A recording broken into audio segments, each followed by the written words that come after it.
Actually, I attended a program named SNMP, which is Skill Migrant Mentoring Program in Sydney Community School. Sydney Community College. So I get an opportunity to work as a work experience for 2 weeks here. Just work, without pay. Yeah, for 2 weeks. And then I'm so lucky, it just has a vacancy, so I applied for it. It's a new culture, it's a new environment, it's new people, new language, new lifestyle, everything is different. So, and on top of that, if you don't find a job, if you're not successful with the first couple of interviews, chances are high that you'll be frustrated. I was frustrated as well, but I never gave up. I was very lucky. I mean, I faced 4 or 5 interviews and then I got my first job.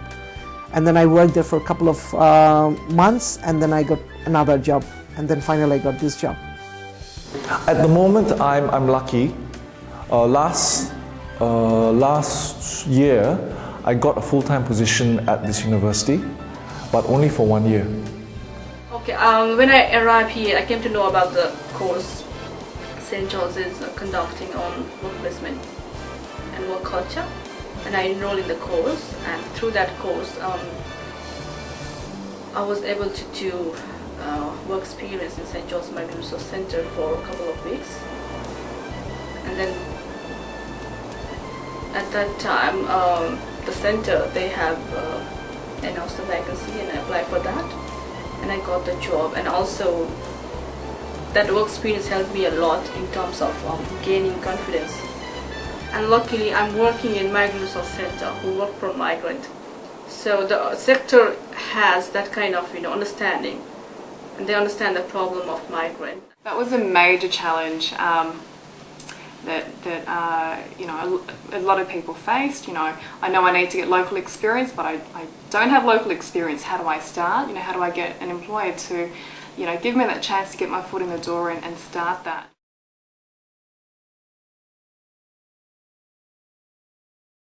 Well, honestly speaking, I didn't have much experience working with employment services. The reason is that the kind of work that I was looking at, I think the employment service was not capable of offering me the much opportunity. So the moment, within a week, I could understand that.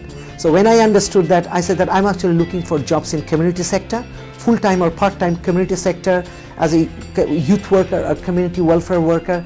And I found that the employment services were very much, they were very good at offering the casual jobs, different kinds of other jobs which didn't actually fit me.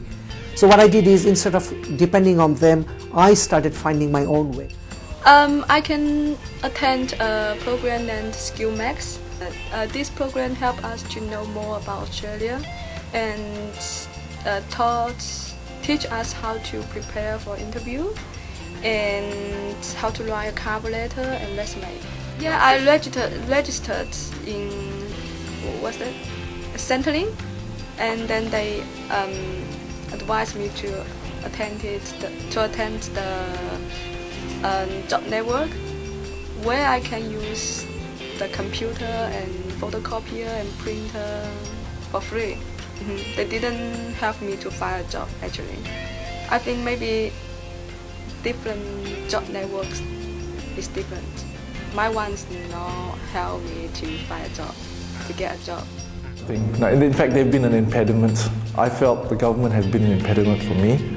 A lot of the Centrelink services have been useless in respect to my experience. I can't speak for others, but in my experience, Centrelink services and other, this job network thing, has been absolutely useless.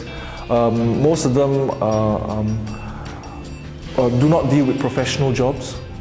I went to them asking for assistance, and they said, go to this place. I can't remember who it was, one of the job network people, and they looked at my qualifications and said, we can't help you. They said, why? We don't handle these sort of jobs. You've got to look for it yourself.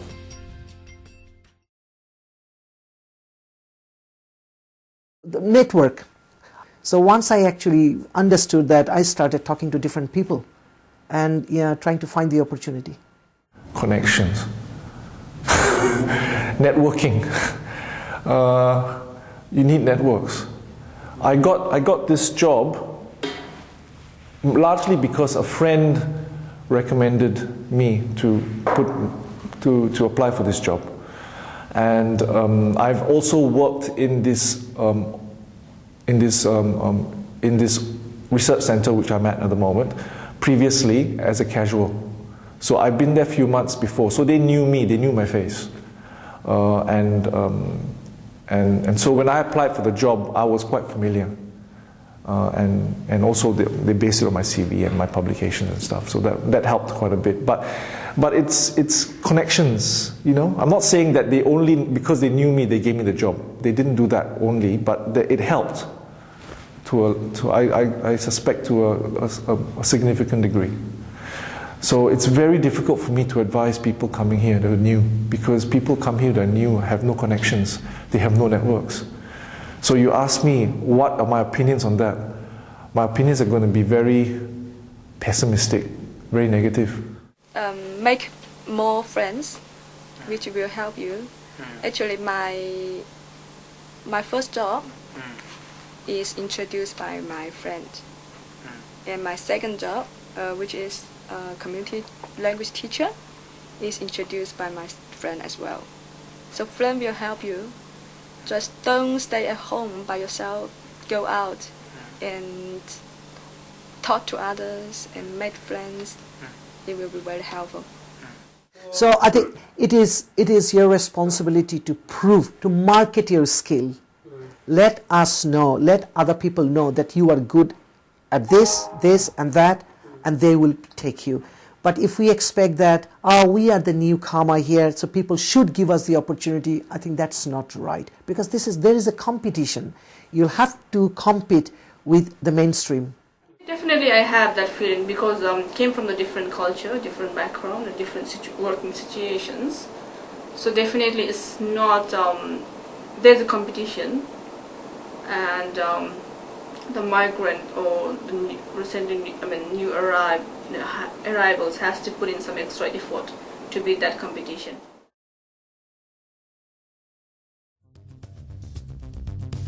So I think the most important thing is to learn work culture, to practice English as much as you can. Firstly, the wider issue of racism in Australia has to be addressed. I truly believe that one job is waiting for you somewhere. You go and find it.